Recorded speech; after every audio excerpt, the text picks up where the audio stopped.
again, the reason we don't think about policy is because that's what's transforming our future, right? So if we'll get them to issue vote, if we'll get them into identity politics, then they won't pay attention to the policies that we're writing that is totally transforming the future of their children and their children's children.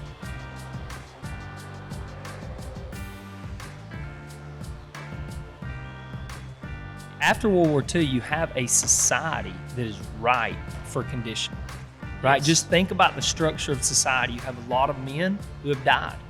You have a lot of men who are suffering from PTSD, right? They've come back. So the man, after World War II, has been beaten down. So now what you have left is women and children, right? So there's the man that God intended, just like in the garden, to keep the garden, to protect the garden. Well, he has come back and he has suffered some defeat. Although we've won the war, our family structure and things have kind of been beat down. So we're ripe for conditioning, right? And what you see is, if you pay attention, go back and look at Hollywood, that is when they launched their campaign to start beating down the man even more, right? We start making fun of the man in the home. We start, right? And again, we'll get into this next week. I don't want to drive into this messaging because we'll get off topic. But a lot did happen after World War II, right? A lot, in terms of they saw the opportunity to dive into it. And I think another thing too is, you were talking about government and basically culture, right? And I think what happened was they tried to take government to start with, but they underestimated the structure that our founding fathers set up, right? In terms of how easily it would be to corrupt it. I think they thought it would be a lot easier than it actually was, right? You have these 30 branches of government that our founding fathers set up to try to make it to where it had the Constitution, which they were all supposed to adhere to, and therefore it was difficult to change. Everybody goes, why can't any of these the House and the Senate and the President, they can't ever get along. Well, that's the point. They're not supposed to ever get along, right? That's what the founding fathers intended, was if they can never get along, then there's no change to our Constitution, right? And so that was the intentions of our founding fathers. And I think they underestimated that, the democracy that we had. And so what they started to see was, well, we have to engage with this more, right? And this is where I don't even want to say the word Democrats, but that's what they're coined as. I think it's even deeper than that. This is where they have done a really good job. They've got more involved in the culture message, right? The messaging of the culture. And they saw that if we're going to win over the government the way that we want to, we have to get to the minds of the people so that they'll just vote us in, right? If we can get them to vote us in, then it'll be easier because like you said, we can't just take it over militarily, right, with an iron fist, because then the people won't trust us. But if we can get to the culture messaging and change the culture to where they themselves vote their freedoms away, we got them, right? We got them. And look, I'm not talking about, the reason I didn't want to say Democrat, Republican is, let's go back to George W. Bush, who set in motion the ability to spy on all Americans after 9/11, right? I mean, he literally it opened up an entire opportunity for intelligence agencies to spy on Americans without constitutional measures even in the back of their mind, right? I mean, George W. Bush, I'm not a fan of, and he was he's a conservative, right? Fan. So this is not a Democrat. We were talking about this the other day. This is not a Democrat, Republican argument. It's not a black and white argument, right? All the ways in which they're trying to structure this argument is not what it is. Yeah, that's the point. I mean, that's really the point we're trying to make. That's the point we're trying to make. They're trying to divide straight and gay, men and women, black and white, conservatives and liberals. That's not the fight. The fight is for freedom, right? I mean, that's what the fight is about. And it's those who are on the side of freedom and those who are, not even necessarily on the side of not freedom, but they're ultimately leading us in that direction, and they don't even see it. And it's so obvious. It's the deception that we're trying to draw attention to. And once you lose freedom, it is very difficult to retain it again, right? Once you lose it, it is hard. And that's what our founding fathers knew too. If you ever lose this great republic, to get it back is going to be a lot of bloodshed. When one of the things people point out, and I'm sure there's some nice quotes from founding fathers along these lines, like Ben Franklin, you have a republic if you can keep it. Yeah. Because they knew how fragile it was, because they knew how fragile people in the population and how easily deceived. Like, they knew that the population of the country would have to be educated and also have a moral education. They said explicitly, this is for a moral people. But the point of education, and the quote I was going to say is like, those who forget or don't know their history are doomed to repeat it. So the big part of our problem in today's time is whether it's a younger generation or whether it's the older generation that's only been consumed with their entertainment their whole life. Because if you think who was born right after World War II, the baby boomers, into the culture, like you mentioned, that all of a sudden consumerism, Hollywood, entertainment booms along with the population. And now, and so that segment of our population in particular have grown up entirely in this. And those people who are in leadership in our government have grown up in this. And it doesn't mean it disqualifies you entirely, but it just means that you have to consider, how has this person's thinking been shaped? Culturally, how do they look at the world? And if we have neglected real and competent education, and we've forsaken learning actual history, then, and all we've just consumed ourselves with is entertainment and sports and gossip, then we don't know anything. And then we are surely doomed to fall prey to the same kind of thing. So if those with sinister intentions, we've already established, they've realized in the past they can't take control by force. They have to infiltrate and deceive in order to gain power. This is also, and I would say it's part of the same sinister forces, is those who use communism. They're not philosophically actually communists. They use communism just like they use anything else to get power. In the end, they're fascist totalitarians. They're dictators.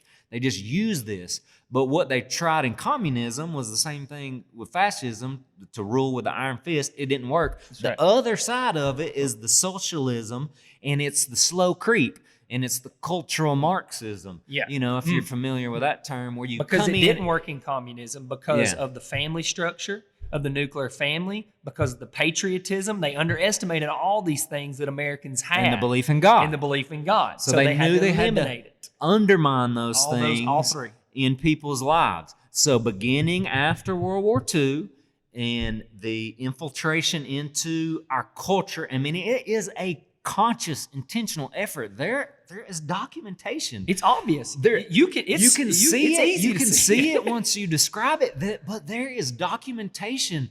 There's literature from these kinds of people describing what their plans are.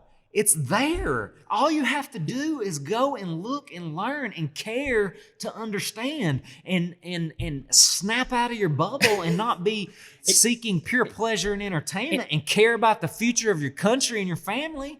But, it's there. And it's there. Even the movement from Germany to New York, Columbia College, New York, like that literature's there. Like, you can see the movement of the cultural Marxists as they come over here and they go, okay, let's launch this. Like, from the very beginning of its origins into America to the development of it, like, there's a crisp timeline. And, sometimes it is difficult in the moment to discern things. But what I love about history is so revealing to things if you're willing to actually look to it. Instead, we don't look to history. What we do is we go, this is how I want to believe and this is how I want to think. Therefore, what history can I look to uphold the way I want to believe and think right now? And if it doesn't uphold the way I want to believe and think, I'm just going to ignore that part of history. And hell, I'll just recreate history if I need to, revisionist history, so that it does uphold what I want to think and believe and how I want to live. Right? And so that's where we've got to. Like you're saying, it is not hard. Like this idea when people go, oh, cultural Marxism, like that's a conspiracy theory. I'm like, no, that's as obvious is the day is long. Or that's that, the easiest thing to see. Or that it's some sort of code word dog whistle for racism. Because we need to preserve our pure white culture and society. That's what they like to throw out there too. How absurd it is, is easy to see if you just look at it like everything else. What we're trying to preserve is the way of life that has certainly, had its strain through Western civilization and come about in the United States. If you go anywhere in the world and try to ask, what the greatest place to live would be and where there's the most opportunity and what's the example of the freest, most democratic nation in history is the United States. It is. It's in spite of, and we've talked about this, and but the way it's relevant to, because what they would try to do and what has been in the tool box for those who would have such plans, they would take, in particular in cultural Marxism.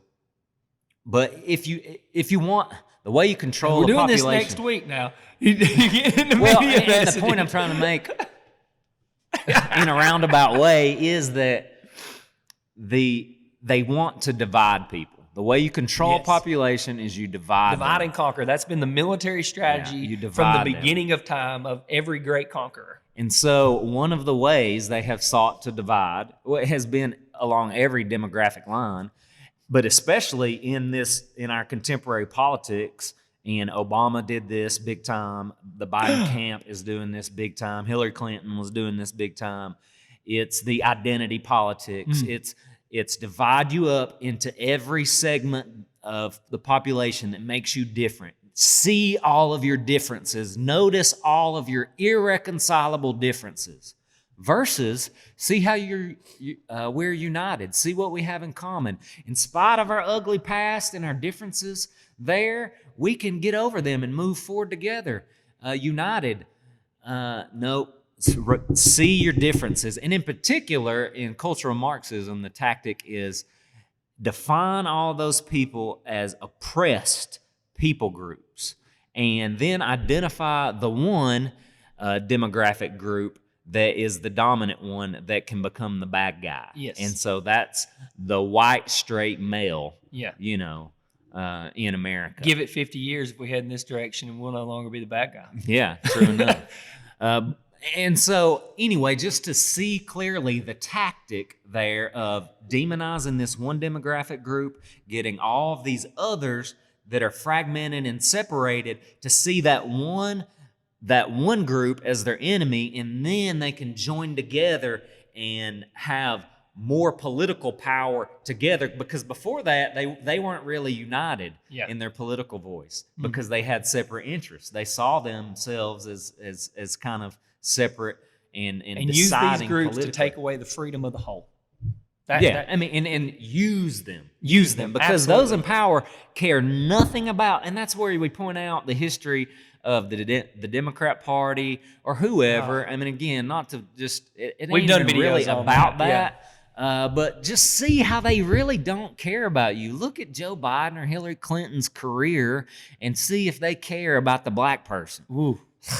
If you look too deep, if you get too deep into that, you're going to despise them. You don't even have to look hard. It's pretty easy. Just turn off the news and just do a little research. Because it would be absurd for us not to have a Genesis reference in this video, because we can't help but not do it. But you said they get you to focus on all the other things other than how great America is. What did the enemy do in the garden? He got Eve to focus on the one thing she couldn't have and not to look at all the things she could have, right?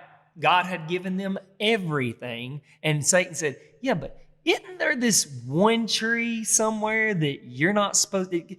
Can you eat of all the trees in the garden? Well, no, there is this one tree that we're not supposed to... Oh, what about that tree, right? I mean, it's the same tactic, right? I mean, these things... So obviously you know what side you're on if you're voting Democratic. That's what we're trying to say for a Democrat. But it's the same thing. Like Genesis is just so revealing. I mean, because it's true of of human psychology, right? I mean, they literally tell you, they make sure you don't focus on how great America is and just tell you to focus on the things that where America in our past, like every nation, has struggled. But God forbid you look at how fast we rose up out of that struggle, right? I mean, God forbid you do that. Slavery ended in the world because of the United States. You're not allowed to say that. It's incredible. Okay, so let's move into what we said we were going to talk about today, which is how can a Bible-believing love the Lord your God with all your heart, mind, and soul, and your neighbor as yourself? How could you be voting for Donald Trump, Dustin? He is a racist, bigoted, homophobic, totalitarian leader. How are you voting for this man? It's easy. That's how it's framed up, in person on November 3rd.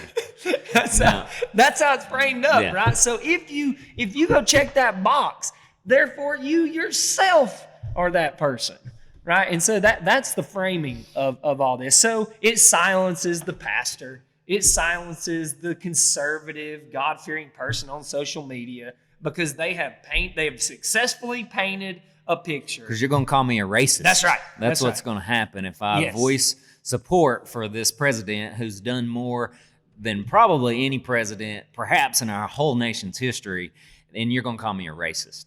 So at first, I was susceptible to that too. I mean, at first when he was running for president, like many people, I was like, come on, Donald Trump, this is a joke. And then, of course, I was buying into much of what the media was saying. I was like, oh, man, he said some really, either ugly or weird or kind of like controversial. Why would you say it like that, Trump? But then what I started doing, though, the first big thing, though, was see, and this ought to resonate with some people. What I noticed was how much in unison, the media establishment as well as the entire political establishment was opposed to Donald Trump. I'm 40, I haven't seen a ton, but I've seen some political cycles along the way, and I've never, ever seen anything like this. Yeah. And so that was a red flag or an interesting thing to me because I don't trust the media. I already knew not to trust the media. Yeah.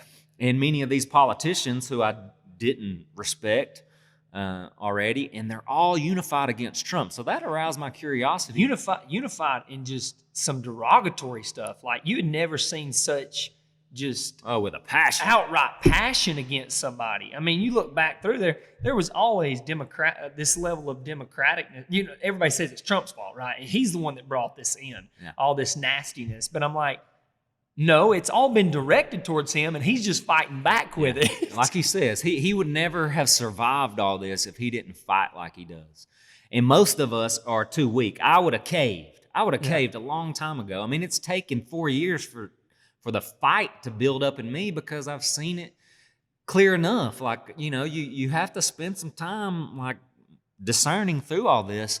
But when I began to not just listen to what the media was having to say, and not when I began to hear out his entire speeches and campaign events and press conferences and things, and hear what he was saying in the context, then I realized what the media was doing. They were taking these little snippets and they were framing it. So they would take something that maybe was controversial. I mean, I admit that it very well may have been a controversial thing to say. Here, give this example. Don't even go back. You use the debate. The will you condemn white supremacy? Sure. Yeah, he said sure. Sure. Right. And then I'll take it back to the very beginning when he said that since then he said that exactly whatever he said, but that rapists and criminals are coming up from Mexico across the border.